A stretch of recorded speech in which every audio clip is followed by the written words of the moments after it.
ನಿಜವಾದ ಪ್ರೇಮ ಯಾವುದೇ ಸಂಬಂಧದಲ್ಲಿ ಅದು ಅರಳಬೇಕಾದರೆ ಅರಳೋದು ಸರಿಯಾದ ಒಂದು ಸ್ಥಿತಿ. ಇಟ್ ಶುಡ್ ಫ್ಲವರ್ ಅಂತಾರೆ. ಅರಳಬೇಕಾದ್ರೆ, ಸೌರಭ ಕೊಡಬೇಕಾದ್ರೆ ಸಂಬಂಧಗಳಲ್ಲಿ ಆ ಪ್ರೇಮ ಅನ್ನೋದು ಅಲ್ಲಿ ನಿಕಟತೆ ಬೇಕು. ಯಾವುದೇ ರಿಲೇಷನ್ಶಿಪ್ನಲ್ಲೂ ಕ್ಲೋಸ್ನೆಸ್, ಇಂಟಿಮಿಸಿ, ಆ ಇಂಟಿಮಿಸಿ, ಕ್ಲೋಸ್ನೆಸ್ ಇದೆಲ್ಲ ಪದ ಉಪಯೋಗಿಸೋದು ಚಂದ. ಅದರ ಆಳದಲ್ಲಿ ಒಂದು ಭರವಸೆ ಅನ್ನೋದು ಇರುತ್ತೆ. ಆ ಭರವಸೆಯೇ ರಿಲೇಷನ್ಶಿಪ್ನ ಬಿಗಿ ಮಾಡೋದು. ಗಂಡ ಹೆಂಡತಿ ರಿಲೇಷನ್ಶಿಪ್ ಇರ್ಬೋದು, ಪ್ರೇಮಿ ಪ್ರೇಯಸಿ ರಿಲೇಷನ್ಶಿಪ್ ಇರ್ಬೋದು, ಗುರು ಶಿಷ್ಯ ರಿಲೇಷನ್ಶಿಪ್ ಇರ್ಬೋದು. ಈ ಸಂಬಂಧಗಳಲ್ಲಿ ಬಹಳ ಹಿಂದಿನಿಂದ ಗುರು ಶಿಷ್ಯರ ಸಂಬಂಧಕ್ಕೆ ಸ್ಪಿರಿಚುವಲ್ ರಿಲೇಷನ್ಶಿಪ್ ಅಂತ ಮಹತ್ವವಾದ ಒಂದು ಸ್ಥಾನ ಕೊಟ್ಟಿದ್ದಾರೆ. ಈ ಗುರು ಶಿಷ್ಯ ರಿಲೇಷನ್ಶಿಪ್ನಲ್ಲಿ ಯಾವುದು ಭರವಸೆ, ಯಾವುದು ಪ್ರೇಮ, ಯಾವುದು ಇಂಟಿಮಿಸಿ, ಗುರು ಶಿಷ್ಯರನ್ನ ಒಂದು ಮಾಡೋದು ಯಾವುದು, ಬಂಧಿಸೋದು ಯಾವುದು, ಸಂಬಂಧ ತರಿಸ್ತಾರೋದು ಯಾವುದು ಅಂದರೆ ಇನ್ನರ್ ಡಿಸಿಪ್ಲಿನ್. ಇನ್ನರ್ ಡಿಸಿಪ್ಲಿನ್ ಡಿಸೈಪಲ್ಹುಡ್ ಅಂತ ಹೇಳ್ಬೋದು. ಗುರುವೂ ಕೂಡ ಆ ಶಿಷ್ಯತ್ವ ಅನುಭವಿಸಿದ್ರೆ, ಆ ಶಿಷ್ಯತ್ವದಲ್ಲಿ ಇದ್ರೆ, ಶಿಷ್ಯತ್ವ ಅಂದ್ರೆ ಒಂದು ಪರ್ಸನ್ ಅಲ್ಲ, ಒಂದು ಪರ್ಸನಾಲಿಟಿ ಅಲ್ಲ, ಕಲಿಯುವ ಒಂದು ಸದಾ ಕಲಿಯುವ, ಸದಾ ತಿಳ್ಕೊಳ್ಳೋ, ಅರಿಯುವ, ತಿಳಿಯುವ ಆ ಒಂದು ಅಟಿಟ್ಯೂಡ್ ಇದ್ರೆ ಅವನು ಗುರು ಆಗ್ತಾನೆ. ಅವನು ಹೇಳ್ಕೊಡಕ್ಕೆ, ಕಲಿಸಕ್ಕೆ ಸಾಧ್ಯ. ಶಿಷ್ಯತ್ವ ಅಂದ್ರೆ ಇಲ್ಲಿ ಒಂದು ವ್ಯಕ್ತಿ, ಗುರುತ್ವ ಅಂದ್ರೆ ಒಬ್ಬ ವ್ಯಕ್ತಿ ಅಂತಲ್ಲ. ಇದೆರಡೂ ಸ್ಥಿತಿಗಳು. ಶಿಷ್ಯತ್ವದಲ್ಲೇ ಅವನಿಗೆ ಒಂದು ಭರವಸೆ ಬಾಂಧವ್ಯಕ್ಕೆ ಬರೋದು. ತಾನು ಕಲಿತಾಗ ಬೇರೆಯವ್ರನ್ನ ಕಲಿಸಕ್ಕಾಗತ್ತೆ. ಕಲಿಯೋದು ಅನ್ನೋದು ಲೈಫೇ ಲರ್ನಿಂಗ್ ಅಂತ ಹೇಳೋದು ನಾನು. ಆದರೆ ಆಗತ್ತೆ, ಈ ಗುರು ಶಿಷ್ಯ, ಗಂಡ ಹೆಂಡತಿ ಈ ರಿಲೇಷನ್ಶಿಪ್ ಅಲ್ಲಿ ಈ ಇಂಟಿಮೆಸಿಗೆ ಅವಕಾಶ ಕೊಡಲ್ಲ. ಅಂದ್ರೆ ಶಿಷ್ಯರು ಗುರು ಹತ್ರ ತಮ್ಮನ್ನ ಒಂದು ಲೆವೆಲ್ ಆಗಿ ಬಿಟ್ಕೊಡಲ್ಲ. ಅಲ್ಲಿಗೆ ಹೋಯ್ತು ಎಲ್ಲ. ತಮ್ಮನ್ನ ಆ ಕ್ಲೋಸ್ನೆಸ್ಗೆ ಬಿಟ್ಕೊಡಲ್ಲ. ಆಮೇಲೆ ಗುರುವನ್ನು ಕೂಡ ಕ್ಲೋಸ್ ಆಗಿರಕ್ಕೆ ಬಿಡಲ್ಲ. ನೋಡಿ, ಸೆಕೆಂಡ್ ಸ್ಟೇಟ್ ಅಲ್ಲಿ ಅವ್ರು ಕ್ಲೋಸ್ ಆಗಿರಲ್ಲ, ಗುರು ಕೂಡ ಕ್ಲೋಸ್ ಆಗಿರೋದು ಅವನ ಸ್ವಭಾವ.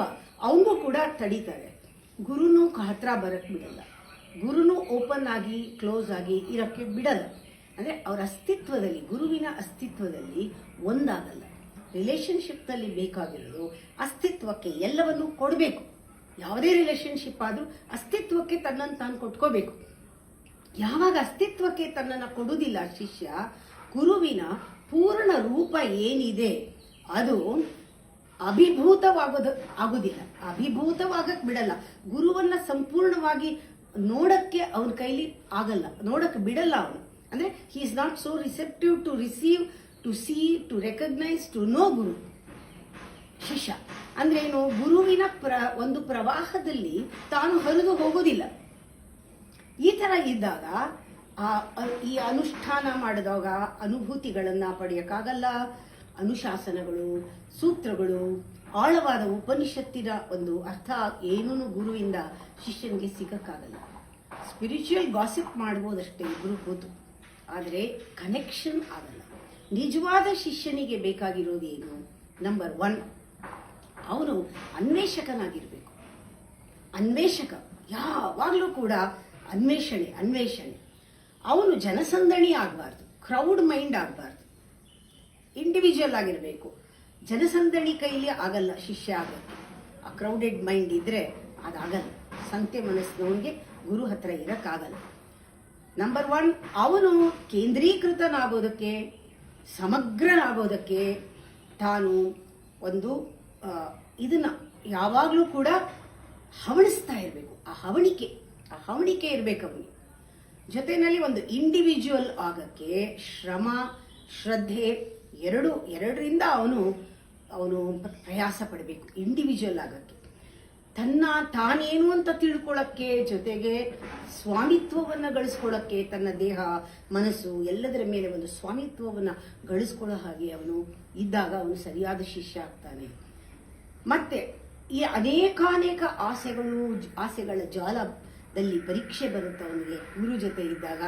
ಅದನ್ನೆಲ್ಲವನ್ನೂ ಕೂಡ ಸುಲಭವಾಗಿ ಆಟದ ಥರ ಬಿಡಿಸೋ ಹಾಗೆ ಮನಸ್ಥಿತಿ ಇರಬೇಕು. ಆಸೆ ಜಾಲದಲ್ಲಿ ಸಿಕ್ಕಾಕೊಳ್ಬಾರ್ದು. ಆಮೇಲೆ ಅನೇಕಾನೇಕ ಮಾಲೀಕರು, ಅಂದರೆ ನಮ್ಮ ಇಂದ್ರಿಯಗಳು ಮಾಲೀಕ, ಅದರಲ್ಲಿ ಕಿವಿ ಮಾಲೀಕ, ಕಣ್ಣು ಮಾಲೀಕ. ಒಂದೊಂದ್ಸರಿ ಓನ್ ಮಾಡಿಬಿಡುತ್ತೆ, ನಮ್ಮ ಇಂದ್ರಿಯಗಳೇ ನಮ್ಮನ್ನು ಓನ್ ಮಾಡುತ್ತೆ. ನಮ್ಮನ್ನ ಬಾಡಿಗೆ ನಾವು ಶರಣಾಗ್ಬಿಡ್ತೀವಿ, ಅಥವಾ ನಮ್ಮ ಮನಸ್ಸೇ ನಮ್ಮ ಆಸೆಗಳೇ ನಮ್ಮನ್ನ ಓನ್ ಮಾಡುತ್ತೆ, ಅಥವಾ ನಮ್ಮ ಆದರ್ಶನ ಇಟ್ಕೊಂಡ್ಬಿಟ್ಟು ಗುರುನ್ ಬಿಟ್ಬಿಡ್ತೀವಿ. ನಮ್ದೇನೋ ಒಂದು ಐಡಿಯಾ ಇಟ್ಕೊಂಡು ಗುರುನ್ ಬಿಟ್ಬಿಡ್ತೀವಿ, ನಮ್ಮ ಕಲ್ಪನೆಯಲ್ಲಿ ಗುರುನ್ ಬಿಟ್ಬಿಡ್ತೀವಿ. ಅಂದ್ರೆ ಆ ಥರ ಎಷ್ಟೋ ನಮ್ಮನ್ನ ಆಳ್ತಾ ಇದೆ, ಮಾಲೀಕರಾಗಿರ್ತಾರೆ. ಆ ಹತ್ತಾರು ಮಾಲೀಕರಿಂದ 10 ಕಡೆ ಎಳೆಯಲ್ಪಟ್ಟ ಶಿಷ್ಯ ಯಾವತ್ತೂ ಗುರು ಅವನಿಗೆ ಸಿಗೋದೇ ಇಲ್ಲ. ಅನುಶಾಸನ ಇಂಥವ್ರಿಗೆ ಬಹಳ ಕಷ್ಟ. ಪತಂಜಲಿಯನ್ನ ಗುರು ಅನ್ಕೊಂಡ್ರೆ ಇಂತಹ ಸ್ಥಿತಿನಲ್ಲಿದ್ರೆ ಅನುಶಾಸನ ಕಷ್ಟ. ಅನುಶಾಸನದ ಒಂದು ಪ್ರಯಾಸ, ಆ ಒಂದು ಏನು ಅದು ಪ್ರಯತ್ನ ಮಾಡ್ತಿರೋದು ಏನು ಅಂದ್ರೆ ರೂಪಾಂತರ. ಪ್ರತಿಯೊಬ್ಬ ವ್ಯಕ್ತಿಯನ್ನು ಯಾರು ಅನುಶಾಸನ ಸೂತ್ರವನ್ನ, ಪತಂಜಲಿ ಯೋಗ ಸೂತ್ರವನ್ನ ಓದ್ತಾರೋ ಅವರಲ್ಲಿ ಒಂದು ರೂಪಾಂತರ, ಒಂದು ಪರಿವರ್ತನೆ, ಒಂದು ಟ್ರಾನ್ಸ್ಫಾರ್ಮೇಶನ್ ತಗೊಂಡ್ಬರೋದೇ ಅದರ ಮಹಾ ಉದ್ದೇಶವಾದ್ರಿಂದ ನಾವು ಅದನ್ನ ಬಹಳ ಆಳವಾಗಿ ಅರ್ಥ ಮಾಡ್ಕೊಳ್ಬೇಕಾಗಿ ಬರುತ್ತೆ. ಯಾಕೆಂದ್ರೆ ಅದರ ಉದ್ದೇಶ ನಮ್ಮ ರೂಪಾಂತರ. ಅದರಿಂದ ನಾವು ಈ ಸಂಬಂಧದಲ್ಲಿ ಸೂತ್ರಗಳನ್ನ ಕರೆಕ್ಟ್ ಆಗಿ ತಿಳ್ಕೋಬೇಕಾಗತ್ತೆ. ಅದಕ್ಕೆ ನಾವು ಪತಂಜಲಿಯನ್ನ ಕನೆಕ್ಟ್ ಮಾಡಬೇಕಾಗತ್ತೆ, ಗುರುಗಳ ಮೂಲಕ ಕನೆಕ್ಟ್ ಮಾಡಲೇಬೇಕು. ಯಾಕೆ ಅಂದ್ರೆ ಇದು ಒಂದು ಕೇವಲ ಚಿಕಿತ್ಸಾ ವಿಧಾನ ಅಲ್ಲ. ಅನುಶಾಸನವಾಗಲಿ, ಸೂತ್ರಗಳಾಗಲಿ, ಯೋಗ ಆಗಲಿ, on the whole is not ಚಿಕಿತ್ಸೆಯ ವಿಧಾನ ಅಲ್ಲ. ಈ ಭಾರತ ದೇಶ ಬಿಟ್ಟಾಗ ನಾನು ಯೋಚನೆ ಮಾಡ್ತೀನಿ, ಫಾರಿನ್ ಕಂಟ್ರೀಸ್ ನಲ್ಲಿ ಯೋಗ ಬಹಳ ಬಹಳ ಬಹಳ ಅದಕ್ಕೆ ಪ್ರಾಮುಖ್ಯತೆ ಕೊಟ್ಟಿದ್ದಾರೆ. ಯಾಕೆ ಅಂದ್ರೆ ಅದು ವ್ಯವಹಾರ ಆಗೋಗಿದೆ. ಯೋಗ ಸ್ಟುಡಿಯೋ ಎಲ್ಲಿ ನೋಡಿದ್ರು ಕೂಡ ಥೆರಪಿಗಳು ಎಲ್ಲ ಚಿಕಿತ್ಸೆ ತರ ರೋಗಿಷ್ಠರನ್ನ ಅಟ್ರಾಕ್ಟ್ ಮಾಡೋ ಜಾಗ. ನಂಗೆ ಆರೋಗ್ಯ ಬರುತ್ತೆ ನಾವು ಯೋಗ ಮಾಡಿದ್ರೆ ಅನ್ನೋದು ಒಂದು ಇದು ಮಾಡಿ. ಆದರೆ ನಿಜವಾಗ್ಲೂ ಪ್ರಾರಂಭದಲ್ಲಿ ಆರೋಗ್ಯ ಬರೋದು ಕಾನ್ಸಿಕ್ವೆನ್ಸ್. ಆದರೆ ಫಸ್ಟ್ ಹೇಳಬೇಕಾಗಿರೋದು ಯೋಗ ಅನ್ನೋದು ಚಿಕಿತ್ಸೆ ಅಲ್ಲ. ವೆಸ್ಟರ್ನ್ ಮೈಂಡ್ ಹಾಗೆ ಹೇಳುತ್ತೆ. ಆದರೆ ನಾವು ಯುಗಾಂತರಗಳಿಂದ ಋಷಿ ಪರಂಪರೆ, ಗುರು ಪರಂಪರೆಯಿಂದ ಬಂದಿರೋದ್ರಿಂದ ಯೋಗವನ್ನ ಸಾಧನ ಅಂತಲೇ ನಾವು ನೋಡಬೇಕು. ಹೇಗೆ ರೋಗಸ್ಥರಿಗೆ ಚಿಕಿತ್ಸೆ ಅನ್ನೋದು ಅತಿ ಅವಶ್ಯಕವೋ ಅಗತ್ಯವೋ, ಹಾಗೆ ಆರೋಗ್ಯ ಬೇಕು ಅಂದವನಿಗೆ ಅವನಿಗೆ ಅನುಶಾಸನ ಅಗತ್ಯ. ಯೋಗ ಅಗತ್ಯ ಯಾರಿಗೆ? ಆರೋಗ್ಯ ಬೇಕು ಅನ್ನೋರಿಗೆ. ಕಾಯಿಲೆ ವಾಸಿ ಆಗ್ಬೇಕು ಅನ್ನೋರ್ಗಲ್ಲ. ಕಾಯಿಲೆ ವಾಸಿ ಆಗ್ಬೇಕಾದ್ರೆ ಚಿಕಿತ್ಸೆ ತಗೋಬೇಕು. ಆರೋಗ್ಯ ಬೇಕು ಅಂದಾಗ ನಾವು ಅದನ್ನ ಯೋಗ ಅನುಶಾಸನಗಳು ನಮಗೆ ಅಗತ್ಯವಾಗಿದೆ. ವಾಸ್ತವಿಕವಾಗಿ ಅನುಶಾಸನಗಳು, ಯೋಗ, ಸೂತ್ರ ಇವೆಲ್ಲವೂ ಕೂಡ ಆರೋಗ್ಯದಲ್ಲಿರೋನಿಗೆ, ಅಂದ್ರೆ ಒಂದು ಸ್ವಾಸ್ಥ್ಯದಲ್ಲಿರೋನಿಗೆ ಇದು ಬೇಕು. ಕಾಯಿಲೆನವರಿಗೆ, ರೋಗದವ್ರಿಗಲ್ಲ. ಇದು ಒಂದು ಚಿಕಿತ್ಸಾ ವಿಜ್ಞಾನ ಅಲ್ಲ. ಯಾವುದು ಚಿಕಿತ್ಸೆ ಮಾಡೋ ಈ ಶಾಸ್ತ್ರಗಳಿದೆಯಲ್ಲ, ಚಿಕಿತ್ಸಾ ಶಾಸ್ತ್ರದ ದೃಷ್ಟಿಯಿಂದ ಅವರೆಲ್ಲವನ್ನು ಟ್ರೀಟ್ಮೆಂಟ್ ಕೊಟ್ಟು ಈ ಕಾಯಿಲೆ ಇತ್ತು ಅದನ್ನು ಡಯಾಗ್ನೈಸ್ ಮಾಡಿ ಈ ಟ್ರೀಟ್ಮೆಂಟು ಅಂತ ಹೇಳಿ ಡಯಾಗ್ನೈಸ್ ಮಾಡಿ ಹೇಳ್ತಾರೆ. ಆಮೇಲೆ ಏನು ಹೇಳ್ತಾರೆ, ಮತ್ತೆ ಚೆಕ್ ಮಾಡಿ ಟೆಸ್ಟ್ ಮಾಡಿ ಈಗ ಇವ್ರಿಗೆ ಅದಿಲ್ಲ, ಈ ಔಷಧಿ, ಈ ಪಥ್ಯ, ಇದು ಉಪಚಾರ ಎಲ್ಲವೂ ಕೂಡ ಚಿಕಿತ್ಸೆಯಿಂದ ಇವಾಗ ಅದಿಲ್ಲ, ಕಾಯಿಲೆ ವಾಸಿಯಾಗಿದೆ. ಕಾಲ್ರಾ ಇರ್ಬೋದು, ಟೈಫಾಯ್ಡ್ ಇರ್ಬೋದು, ಎಂತ ಕಾಯಿಲೆನೋ, ಡಯಾಬಿಟಿಸ್ ಎಲ್ಲ ನಾರ್ಮಲ್ ಬಂದಿದ್ದಾನೆ ಅಂತ ನಾರ್ಮಲ್ ಅಂತ ಒಂದು ರಿಪೋರ್ಟ್ ಬರುತ್ತೆ. ನಾರ್ಮಲ್ ಅಂತ, ಸಾಮಾನ್ಯ. ನಾರ್ಮಲ್ ಅಂದ್ರೆ ಸಾಮಾನ್ಯನಾಗಿದ್ದಾನೆ. ಅಂಥವನಿಗೆ ಯೋಗ ಬೇಕು. ಅಂಥವನು ಯೋಗ ಬೇಕು. ಕಾಯಿಲೆ ಬಂದವನಿಗೆ, ರೋಗಿಗೆ ಯೋಗ ಅಲ್ಲ. ಮತ್ತೆ ರೋಗಿಗೆ ಬೇಕಾಗಿರೋ ಚಿಕಿತ್ಸೆ, ಆ ರೋಗ ಹೋದ್ಮೇಲೆ ನಾರ್ಮಲ್ ಅಂದ್ಮೇಲೆ ನಾರ್ಮಲ್ ಆಗಿರೋವನಿಗೆ ಬೇಕು. ಕಾಮನ್ ನಾರ್ಮಲ್ ಅಂತ ಹೇಳ್ತೀವಲ್ಲ, ಅವನಿಗೆ ಯೋಗ ಬೇಕು. ಆದರೆ ಯಾರು ಆರೋಗ್ಯವನ್ನ, ಟೋಟಲ್ ಆರೋಗ್ಯ ಅಂದ್ರೆ ಟೋಟಲ್ ಹೆಲ್ತ್, ದಟ್ ಈಸ್ ಸಂಪೂರ್ಣ ಆರೋಗ್ಯ, ಅದನ್ನ ಹೋಲಿಸ್ಟಿಕ್ ಹೆಲ್ತ್ ಅಂತಾರೆ. ಸ್ಪಿರಿಚುವಲ್ ಲೆವೆಲ್ನಲ್ಲಿ, ಮೆಂಟಲ್ ಲೆವೆಲ್ನಲ್ಲಿ, ಫಿಸಿಕಲ್ ಲೆವೆಲ್ನಲ್ಲಿ ಆ ಪರಿಪೂರ್ಣ ಆರೋಗ್ಯ, ಸ್ವಾಸ್ಥ್ಯವನ್ನ ಆ ಲೆವೆಲ್ನಲ್ಲಿ ಯಾರು ಅನುಭವಿಸಿದಾರೋ ಯೋಗದಿಂದ ಅದು ಸಿಗತ್ತೆ. ಆರೋಗ್ಯ, ಪರಿಪೂರ್ಣ ಆರೋಗ್ಯ ನಮ್ಮ ಒಳಗಡೆ ಇದೆ, ಅದು ಇನ್ನರ್ ಸ್ಟ್ರೆಂತ್ ಅಂತ ಯಾರು ತಿಳ್ಕೊಂಡಿದಾರೋ ಅವರು ಈ ನಾರ್ಮಲ್ನ ಕೂಡ ಆರೋಗ್ಯ ಅಂತ ಕರೆಯಲ್ಲ. It is only absence of disease. ಎಲ್ಲ ನಾರ್ಮಲ್ ಆಗಿದ್ರು ಏನಾದ್ರೂ ಮನಸ್ಸಿನಲ್ಲಿ ಖಂಡವಾದ ಮನಸ್ಸು ತುಂಡು ತುಂಡಾಗಿದ್ರೆ ಅವನಿಗೆ ಯೋಗ ಹೋಗಲ್ಲ. ಸ್ಕ್ಯಾಟರ್ಡ್ ಅಂತಾರೆ. ಸ್ಕ್ಯಾಟರ್ಡ್ ಅಂದ್ರೇನು? ವಿಕ್ಷಿಪ್ತ ಮನಸ್ಸು. ಆ ಮನಸ್ಸಿಗೂ ಯೋಗ ಹೋಗಲ್ಲ. ಮತಿಗೆಟ್ಟಿದ್ರು ಕೂಡ ಯೋಗ ಹೋಗಲ್ಲ. ಇವರೆಲ್ಲರೂ ಕೂಡ ಸಮಾಜದಲ್ಲಿ ಇದೀವಿ. ಮತಿಗೆಟ್ಟವರು ಇದ್ದಾರೆ, ಸ್ಕ್ಯಾಟರ್ಡ್ ಮೈಂಡ್ನವ್ರು ಇದ್ದಾರೆ, ಡಿಪ್ರೆಸ್ಡ್ ಮೈಂಡ್ನವ್ರು ಇದ್ದಾರೆ. ಇವ್ರಿಗೆಲ್ಲರಿಗೂ ಅನುಶಾಸನ, ಯೋಗ ಹೋಗಲ್ಲ. ಇವ್ರು ನಾರ್ಮಲ್ ಅಂತ ಕನ್ಸಿಡರ್ ಮಾಡಿದೀವಿ. ಆದ್ರೆ ಯೋಗ ನಾರ್ಮಲ್ ಆಗಿದ್ರು ಕೂಡ, ಅಂದ್ರೆ ಶಾಸ್ತ್ರ, ಚಿಕಿತ್ಸಾ ಶಾಸ್ತ್ರ ಅದರ ಒಂದು ದೃಷ್ಟಿಕೋನದಲ್ಲಿ ನಾರ್ಮಲ್ ಅಂತ ಇದ್ರೂ ಕೂಡ ಕಾಯಿಲೆ ಇಲ್ಲ ಅಂತ ಡಿಸೈಡ್ ಮಾಡಬೇಕೇ ಹೊತ್ತು ಅದು ಆರೋಗ್ಯ ಇಲ್ಲ, ಪೂರ್ತಿ ಆರೋಗ್ಯ ಅಲ್ಲ. ಇದನ್ನ ನಮ್ಮ ಮನಸ್ಸಿಗೆ ಚೆನ್ನಾಗಿ ತಗೊಳ್ಬೇಕು. ಇದು ಈ ರೀತಿ ಅಲ್ಲ. ನೋಡಿ, ಬೇಕಾದ್ರೆ ಫಾರ್ ಎಕ್ಸಾಂಪಲ್ ಏನ್ ಮಾಡಬಹುದು ಯೋಗ ಅಂದ್ರೆ, ನಿಮ್ಮನ್ನ ಒಂದು ಡಿಸಿಪ್ಲಿನ್ ಮಾಡಬಹುದು. ಹೊರಗಡೆಯಿಂದ ನಿಮಗೆ ವ್ಯವಸ್ಥಿತವಾಗಿ ಮಾಡಬಹುದು. ಅಂದ್ರೆ ಸಮಾಜದಲ್ಲಿ ಸಾಮಾನ್ಯನಾಗಿರೋದಕ್ಕೆ ಸಮಯೋಜಿತವಾಗಿ ಮಾಡಬಹುದು ನಿಮ್ಮನ್ನ. ಈ ಸಾಮಾನ್ಯವಾಗಿ ಸಮಯೋಜಿತವಾಗಿ ಇಡಕ್ಕೆ ಈ ಸಮಾಜ ಇರ್ಬೇಕಲ್ಲ. ಸಮಾಜ ಅಂದ್ರೆ ಏನು? ಸಮಾಜ ಅಂದ್ರೆ ಜನಗಳು, ಪ್ರತಿಯೊಬ್ಬರೂ ಕೂಡ ಆರೋಗ್ಯದ ಅರಿವಿಲ್ಲದೆ ಇರೋರು, ಆರೋಗ್ಯದ ಪರಿಪೂರ್ಣ ಆರೋಗ್ಯದ ಒಂದು ಕಲ್ಪನೆ ಇಲ್ಲದೆ ಇರೋರು, ಕಾಯಿಲೆ ಇಲ್ಲದೆ ಇದ್ರೆ ಆರೋಗ್ಯ ಅನ್ಕೊಂಡಿರೋರು. ಇವಾಗ ಗ್ರಾಫ್ ಹೀಗಿದ್ರೆ ಕೆಳಗಡೆ ಬಂದ್ರೆ ಕಾಯಿಲೆ, ಔಷಧಿ ತಗೊಂಡು ಪಥ್ಯ ಮಾಡಿಕೊಂಡು ಉಪಚಾರ ಆದ್ಮೇಲೆ ಮತ್ತೆ ಲೆವೆಲ್ಗೆ ಬರೋದು, ನಾರ್ಮಲ್ ಆಗಿ ಬಂದ ತಕ್ಷಣ ನಾನು ಸರಿಗಿದ್ದೀನಿ ಅನ್ಕೊಳ್ಳೋದಲ್ಲ. ಆರೋಗ್ಯ ಮೇಲಿನ ಗ್ರಾಫ್ ಮೇಲೆ ಹೋಗ್ಬೇಕು. ಕೆಳಗೋಗೋದು ಇಲ್ಲಿಗೆ ಬರೋದು, ಮತ್ತೆ ಕೆಳಗೋಗೋದು ಇಲ್ಲಿಗೆ ಬರೋದು. ಆದ್ರೆ ಅವಾಗ ಆಸ್ಪತ್ರೆಗೆ ಹೋಗ್ತಾ ಇರ್ಬೇಕು, ಔಷಧಿ ತಗೋತಾ ಇರ್ಬೇಕು, ಮತ್ತೆ ಇಲ್ಲಿಗೆ ಬರ್ಬೇಕು. ಅಲ್ಲಿಗೆ ಹೋಗೋದು ಯಾವಾಗ? ಅದು ಯೋಚನೆ ಮಾಡಲ್ಲ ಸಮಾಜ ರುಗ್ಣ ಅಂತ ಹೇಳ್ತಾರೆ. ರುಗ್ಣ ಅಂದ್ರೆ ಸಿಕ್ ಅಂತ. ಅವ್ರು ಏನ್ ಮಾಡಕ್ ಸಾಧ್ಯ? ನಾರ್ಮಲ್ ಇದ್ದೀರಾ ಅಲ್ವಾ, ಇವಾಗ ಪರವಾಗಿಲ್ಲ, ಇವಾಗ ನೀವು ಮೊದಲ ತರಾನೇ ಇರಿ ಅಂದ್ಬಿಟ್ಟು ಮೊದಲ ತರ ಇದ್ದಿದ್ರಿಂದಾನೇ ಕಾಯಿಲೆ ಬಂದಿರೋದು. ಇವಾಗ ನೀವು ಕುಡಿಬಹುದ್ರಿ, ತಿನ್ಬೋದ್ರಿ, ಏನ್ ಬೇಕಾದ್ರೂ ಮಾಡ್ಬೋದು, ನೀವೆಲ್ಲ ನಾರ್ಮಲ್ ಆಗಿದ್ದೀರಾ, ಕಾಯಿಲೆ ಎಲ್ಲ ಹೋಗಿದೆ, ಎಲ್ಲ ಹೇಗಿದೆಯೋ ಹಾಗೆ ಇರಿ ಅಂತ ಹೇಳ್ತಾರೆ ಹೊರತು ಇಲ್ಲ, ನಿಮಗೆ ಕಾಯಿಲೆ ಬಂದಿದ್ದು ಈ ಕಾರಣದಿಂದ, ನೀವು ಲೈಫ್ ಸ್ಟೈಲ್ ಸರಿ ಇರಲಿಲ್ಲ, ನೀವು ಯೋಗ ಮಾಡಿಲ್ಲ, ನೀವು ಪ್ರಾಣಾಯಾಮ ಮಾಡಿಲ್ಲ, ನೀವು ಆರೋಗ್ಯಕ್ಕಾಗಿ ಏನೂ ಮಾಡಿಲ್ಲ, ಅದರಿಂದ ಆರೋಗ್ಯ ಕೆಡಿಸ್ಕೊಂಡಿದ್ರಿ, ಇವಾಗ ನಾರ್ಮಲ್ ಬಂದಿದ್ದೀರಾ, ರೈಟ್ ಟೈಮ್ ಇದು, ನೀವು ಈಗ ಯೋಗ ಮಾಡಿ, ನೀವು ಆರೋಗ್ಯವನ್ನ ಸಂಪಾದಿಸ್ಕೊಳ್ಳಿ ಅಂತ ಎಷ್ಟು ಜನ ಹೇಳ್ತಾರೆ? ಅದೊಂದು ಟಾಪಿಕ್ ಆಗಿದೆ ಹೊರತು ಆ ಅರಿವು ಎಲ್ಲರಲ್ಲೂ ಕೂಡ ಆರೋಗ್ಯ ಅಂದ್ರೆ ಬರೀ ಇದು absence of diabetes, absence of disease ಅಲ್ಲ.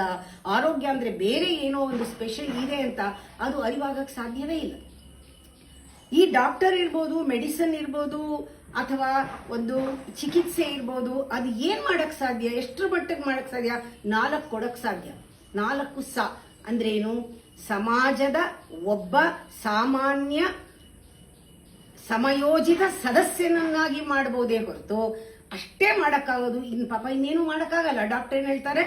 ಡಿಸಿಪ್ಲಿನ್ ಕೊಟ್ಟಿದ್ದೀನಿ, ಮಾತ್ರೆ ಕೊಟ್ಟಿದ್ದೀನಿ, ಔಷಧಿ ಕೊಟ್ಟಿದ್ದೀನಿ, ನೀವು ಈ ತರ ಇರಿ, ನೀವು ಚೆನ್ನಾಗಿ ಆಗ್ತೀರಾ, ನಾರ್ಮಲ್ ಆಗಿ ಬರ್ತೀರಾ ಅಂತಾರೆ ಹೊರತು ಆರೋಗ್ಯನ ಪ್ರಾಮಿಸ್ ಮಾಡಲ್ಲ. ಯಾವ ಔಷಧಿನೂ ಆಗ್ಲಿ, ಕೆಮಿಕಲ್ ಡ್ರಗ್ ಸ್ಟೋರ್ ಆಗ್ಲಿ, ಆಸ್ಪತ್ರೆ ಆಗ್ಲಿ, ಆರೋಗ್ಯನ ಪ್ರಾಮಿಸ್ ಮಾಡಲ್ಲ. ಆರೋಗ್ಯ ನಮ್ಮ ಕೈನಲ್ಲಿ ಇರೋದು, ನಾವು ಹೇಗೆ ಅದನ್ನ ಸಂಪಾದಿಸ್ಕೊಳ್ತೀವಿ ಅನ್ನೋದೇ ಇರೋದು. ಇವಾಗ ಫಾರ್ ಎಕ್ಸಾಂಪಲ್ ಹೇಗೆ ಯಾವ ರೀತಿ ಆ ಡಿಸಿಪ್ಲಿನ್ ಇಲ್ಲದೆ ನಮ್ಗೆ ದೇಹ ಕೆಟ್ಟಿದೆ, ಮನಸ್ಸು ಕೆಟ್ಟಿದೆ, ಬುದ್ಧಿ ಕೆಟ್ಟಿದೆ ಅಂತ ಗೊತ್ತಾಗ್ಬಿಟ್ರೆ ಆ ಡಿಸಿಪ್ಲಿನು, ಇನ್ನರ್ ಡಿಸಿಪ್ಲಿನ್ ಬಂದ್ಬಿಡುತ್ತೆ, ಯೋಗ ಶುರು ಆಗೋಗುತ್ತೆ.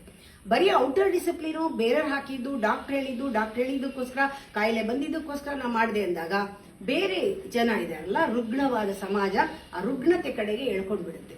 ಅಂದ್ರೆ ಎಲ್ಲರೂ ಒಬ್ರಿಗೊಬ್ರು ಸಪೋರ್ಟ್ ಮಾಡ್ತಾರೆ.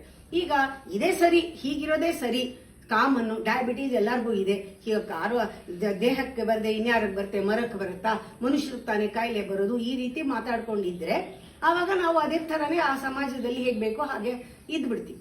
ಹಾಗೆ ಆಗುತ್ತೆ.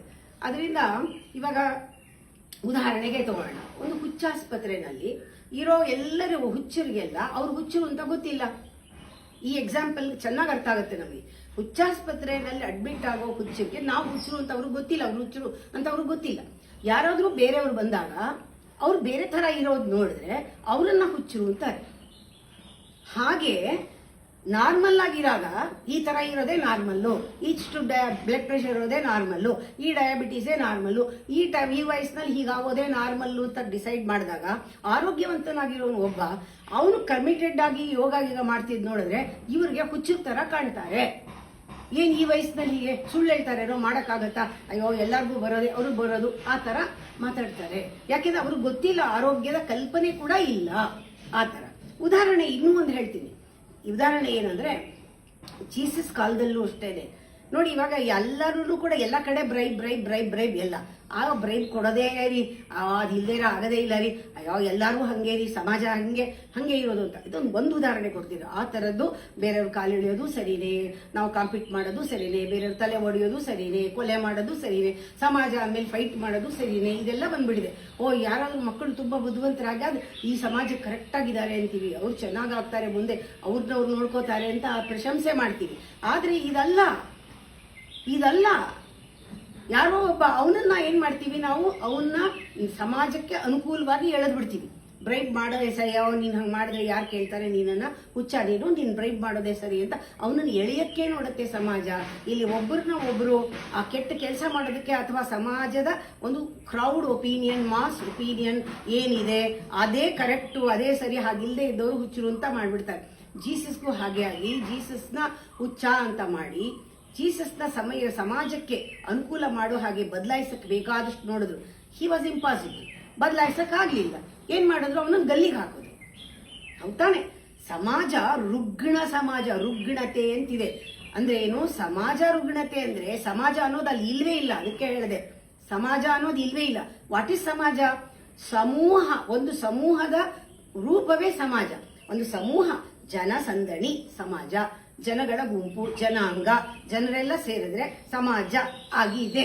ಸಮಾಜ ಅನ್ನೋದು ಎಂಟಿಟಿ ಇಲ್ಲ. ಅಂದ್ರೆ ಪ್ರತಿಯೊಬ್ಬನೂ ಕೂಡ ಅರಿವಿಲ್ಲದೆ ಇರೋನೇ ಸೇರಿ ಒಂದು ಗುಂಪಾಗಿದ್ರೆ ಅದು ಸಮಾಜ, ಅರಿವಿಲ್ಲದೆ ಇರೋ ಸಮಾಜ ಆಗತ್ತೆ. ಹಾಗೆ ರುಗ್ಣ ಸಮಾಜ, ಅಜ್ಞಾನದ ಕಾಯಿಲೆ. ರುಗ್ಣ ಅಂದ್ರೆ ಏನು? ಬರೀ ಕಾಯಿಲೆ ಒಂದೇ ಅಲ್ಲ, ಮನಸ್ಸಿನ ಕಾಯಿಲೆ, ದೇಹದ ಕಾಯಿಲೆ, ಎಲ್ಲ ತರ ಕಾಯಿಲೆಗಳಿರೋದೇ ರುಗ್ಣ ಸಮಾಜದಲ್ಲಿ. ಇನ್ನೇನ್ ಎಕ್ಸ್ಪೆಕ್ಟ್ ಮಾಡಕ್ಕಾಗೋದೇ ಇಲ್ಲ, ಸಾಧ್ಯವೇ ಇಲ್ಲ ಮಾಡಕ್ಕೆ. ಅವನು ಯಾರಾದ್ರೂ ಶುದ್ಧವಾಗಿ, ಇವಾಗ ಫಾರ್ ಎಕ್ಸಾಂಪಲ್ ಈಗ ಸೂತ್ರಗಳು ತಗೊಳ್ಳೋಣ. ಸೂತ್ರಗಳು ಸಮಾಜದ ಸಮಂಜಸ್ಯ ಆಗಕ್ಕೆ, ಸಮಾಜದ ಜೊತೆಗೆ ಸಮಂಜಸ್ಯ ಅಥವಾ ಸಮನ್ವಯ ಆಗೋಕ್ಕೆ ಪ್ರಯತ್ನ ಪಡ್ತಾ ಇಲ್ಲ. ಸೂತ್ರಗಳು ಪಡ್ತಾ ಇಲ್ಲ. ನೀವೇನಾದ್ರೂ ಯೋಗದ ಬಗ್ಗೆ ಸಮಂಜಸ್ಯವಾದದ್ದು, ಸಮನ್ವಯವಾದ ಯೋಗದ ಬಗ್ಗೆ ಏನಾದ್ರೂ ವ್ಯಾಖ್ಯಾನ ಕೊಡ್ಬೇಕಾದ್ರೆ ಹೇಳಬೇಕು, ಯೋಗ ಅಸ್ತಿತ್ವದ ಜೊತೆಗೆ, ಸತ್ಯದ ಜೊತೆಗೆ ಸಮನ್ವಯಕ್ಕೆ ಇದೆ ಹೊರತು ಅದು ಸಮಾಜಕ್ಕೆ ಸಮನ್ವಯ ಜೊತೆ ಯೋಗ ಇಲ್ಲ. ಯೋಗ ಸಮಾಜದಲ್ಲಿ ನಿನ್ನ ಸರಿಯಾದ ಒಂದು ನಮ್ಮ ಫಿಟ್ ಮಾಡ್ತಾ ಇಲ್ಲ. ಯೋಗ ನಿನ್ ಜೊತೆಗೆ ಫಿಟ್ ಮಾಡ್ತಾ ಇದೆ. ನಿನ್ ಜೊತೆಗೆ ಅದು ಯೋಗ ನಿನ್ನಲ್ಲಿ ಅಸ್ತಿತ್ವದಲ್ಲಿ ಒಂದಾಗಕ್ಕೆ, ಸತ್ಯದಲ್ಲಿ ಒಂದಾಗಕ್ಕೆ ಯೋಗ ಪ್ರಯತ್ನ ಪಡ್ತಿರೋದು. ಅದು ಸಮಾಜದಲ್ಲಿ ನೀನು ಒಬ್ಬ ಆಗಿರ್ಬೇಕು, ಸಮಾಜದವ್ರ ತರ ಇರ್ಬೇಕು ಅಂತ ಮಾಡ್ತಾ ಇಲ್ಲ ಅನ್ನೋದು ಗೊತ್ತಾಗ್ಬೇಕು ನಮಗೆ. ಆವಾಗ್ಲೇನೆ ನಮಗೆ ಒಂದು ಪವಿತ್ರವಾದ, ಶ್ರೇಷ್ಠವಾದ ಯೋಗಿ ಯಾರು ಅಂತ, ಗುರು ಯಾರು ಅಂತ ಹೇಳಕ್ಕಾಗೋದು. ಇಲ್ಲದೇ ಸಮಾಜ ಯೋಗಿಗಳನ್ನ, ಗುರುಗಳನ್ನ ಗುರುತಿಸೋದೇ ಇಲ್ಲ. ಶ್ರೇಷ್ಠವಾದ ಯೋಗಿ ಅವ್ರ ಕಣ್ಣಿಗೆ, ಸಮಾಜದ ಕಣ್ಣಿಗೆ, ಗೊತ್ತಿಲ್ಲದೆ ಇರೋ ಜ್ಞಾನ, ಗೊತ್ತಿಲ್ಲದೆ ಇರೋ ಕಣ್ಣಿಗೆ ಹುಚ್ಚನ ಹಾಗೆ ಕಾಣಿಸೋದು. ಜೀಸಸ್ಸು ಹುಚ್ಚನ ಹಾಗೆ ಕಾಣಿದ್ದು. ಆಯಾ ಕಾಲದಲ್ಲಿ ಕೃಷ್ಣನನ್ನು ಹುಚ್ಚ, ಕಳ್ಳ ಅಂತಲೇ ಅಂದಿದ್ದು. ಸಮಾಜ ಒಪ್ಪಲಿಲ್ಲ, ಜನಗಳು ಒಪ್ಪಲ್ಲ, ಗ್ರೂಪ್ ಮೈಂಡ್ ಒಪ್ಪಲ್ಲ. ಆವಾಗ ಏನ್ ಮಾಡ್ತಾರೆ, ಈ ತರ ಹುಚ್ಚ ಅಂತ ಅಂದಾಗ ಅವ್ರು ನೋಡೋದೆಲ್ಲ ಹಾಗೆ ಕಾಣಿಸುತ್ತೆ. ಇವನಿಗೆ ಇಂದ್ರಿಯಗಳ ಮೇಲೆ ಕಂಟ್ರೋಲೇ ಇಲ್ಲ ಅಂತಾರೆ. ಆದ್ರೆ ಹೌದು, ಸೆನ್ಸ್ಲೆಸ್ ಅಂತಾರೆ, ನ್ಯೂ ಸೆನ್ಸ್ ಇವನು ಅಂತಾರೆ, ನಾನ್ ಸೆನ್ಸ್ ಅಂತಾರೆ. ಅದು ರೈಟ್. ಯಾಕೆ ಅಂದ್ರೆ ಅವನು ಬಿಯಾಂಡ್ ಸೆನ್ಸ್, ಅವನು ಸೂಪರ್ ಸೆನ್ಸಿಟಿವ್. ಅದರಿಂದ ಜನಗಳ ಕಣ್ಣಿಗೆ ಅದು ಕಾಣಲ್ಲ. ಅವನಿಗೆ ತಲೆ ತಿರುಗಿದೆ ಅಂತಾರೆ, ಹುಚ್ಚಿಡ್ದಿದೆ ಅಂತಾರೆ. ಆದರೆ ಅವನು ಯಾವುದೋ ಒಂದು ಎತ್ತರದ ಸ್ತರದಲ್ಲಿ, ಅದರ ಜೊತೆಗೆ ಅವನು ವ್ಯವಸ್ಥೆ ಜೊತೆಗೆ ಹೊರಗಡೆ ಒಳಗಡೆ ಇನ್ನರ್ ಡಿಸಿಪ್ಲಿನ್ ಅಥವಾ ಮೇಲಿನ ಹೈಯರ್ ಲೆವೆಲ್ ಆಫ್ ಅಂಡರ್ಸ್ಟ್ಯಾಂಡಿಂಗ್, ಕಾನ್ಶಿಯಸ್ನೆಸ್ಗೆ ಕನೆಕ್ಟ್ ಆಗಿದ್ದಾನೆ ಅಂತ ಯಾರು ಹೇಳ್ತಾರೆ? ಹೇಳಲ್ಲ. ಅವನು ವಿಶ್ವವ್ಯಾಪವಾದ ಮನಸ್ಸಿನ ಜೊತೆಗೆ ಅವನ ಕನೆಕ್ಷನ್ ಇದೆ ಅಂತ ಯಾರು ಹೇಳ್ತಾರೆ?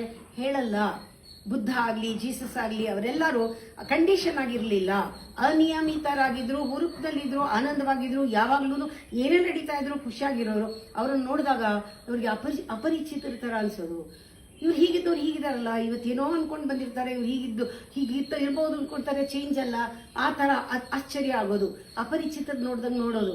ಅವ್ರು ಅರ್ಥನೇ ಮಾಡ್ಕೊಳಕ್ಕಾಗದೆ ಅವ್ರದ್ದು ಅವತಾರ ಪುರುಷ ಅಂತ ಕರೆದ್ಬಿಟ್ರು, ಅವತಾರ ಪುರುಷರನ್ನಾಗಿ ಮಾಡ್ಬಿಟ್ರು. ಯಾಕೆಂದ್ರೆ ಇವರ ಪ್ರಪಂಚವೇ ಬೇರೆ, ಜನಸಂದಣಿಯ ಪ್ರಪಂಚ, ಸಮಾಜದ ಪ್ರಪಂಚವೇ ಬೇರೆ, ಎಲ್ಲ ಸಪರೇಟ್ ಎಲ್ಲವೂ ಕೂಡ ಅವ್ರವ್ರದೇ ಒಂದೊಂದು ಕನಸು.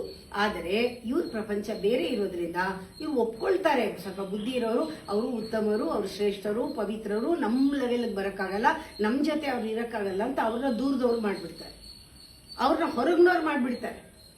ಆದರೆ ಅವರು ಅಂತರಂಗಿಗಳು, ಅವರು ಅಂತಃಸತ್ವ ಸಾರದ ಸ್ಪರ್ಶ ಮಾಡಿದ್ದಾರೆ, ಅವರು ಸತ್ಯದಲ್ಲಿ ಇದ್ದಾರೆ, ಅವರು ಅಂತರಂಗಿಗಳವರು, ಅವರು ಅಸ್ತಿತ್ವದ ಒಂದು ಸಾರವನ್ನ ಮುಟ್ಟಿದ್ದಾರೆ. ಅವರಲ್ಲಿ ಒಂದು ಮರ್ಮದ ಜೊತೆಗೆ ಜೀವನದ ಮರ್ಮ ತಿಳ್ಕೊಂಡು ಅದ್ರ ಜೊತೆಗೆ ಒಂದಾಗಿದ್ದಾರೆ ಅಂತ ನೋಡೋದು ಕಷ್ಟ ಅಲ್ವಾ. ಯಾರಿಗೆ ನಿಜವಾದ ಶಿಷ್ಯತ್ವ, ಇನ್ನರ್ ಡಿಸಿಪ್ಲಿನ್ ಸೂತ್ರಗಳು ಅರ್ಥ ಆಗಕ್ಕೆ ಶುರು ಆಗುತ್ತೋ ಅವನು ಒಂದಿನ ಗೊತ್ತಾಗುತ್ತೆ, ಜೀವನದಲ್ಲಿ ಇದುವರೆಗೂ ನಾ ಮಾಡಿದ್ದೆಲ್ಲ ನಿರರ್ಥಕ. ದಟ್ ಮೊಮೆಂಟ್ ಡೋರ್ ಓಪನ್ಸ್, ಅನುಶಾಸನದ ಬಾಗಿಲು ಅಂತ ಅವ್ರಿಗೆ ತೆಗೆಯುತ್ತೆ. ಇದುವರೆಗೂ ನಾ ನೋಡಿದ್ದು ಮಾಡಿದ್ದು ಎಲ್ಲ ದುಷ್ಟ ಸ್ವಪ್ನ ಅನ್ನೋನ್ಗೆ ಬಾಗಿಲು ತೆಗೆಯುತ್ತೆ. ಬಾಗಿಲು ತೆಗೆಯೋದು ಅಂದ್ರೆ ಅರ್ಥ ಮನಸ್ಸು ಸಮಾಪ್ತಿ ಆಯಿತು ಅಂತ, ಅವನು ಮನಸ್ಸಿಗೆ ಮೀರಿ ಯೋಚನೆ ಮಾಡ್ತಾನೆ ಅಂತ ಅರ್ಥ. ಮನಸ್ಸು ಸಮಾಪ್ತಿ ಆಗೋದನ್ನ ಒಂದು ಇದಾಗಿ ಹೇಳ್ಬೇಕಂದ್ರೆ ಇದನ್ನೇ ಯೋಗ ಚಿತ್ತವೃತ್ತಿ ನಿರೋಧ ಅಂತ ಹೇಳೋದು. ಇದು ಪರಿಭಾಷೆ ಅಂತ ಹೇಳ್ತಾರೆ. ಯೋಗದ ಪರಿಭಾಷೆಯಲ್ಲಿ ಯೋಗ ಚಿತ್ತವೃತ್ತಿ ನಿರೋಧ ಅಂತ ಹೇಳ್ತಾರೆ. ಇದನ್ನು ನಾಳೆ ಮುಂದುವರಿಸ್ತೀನಿ.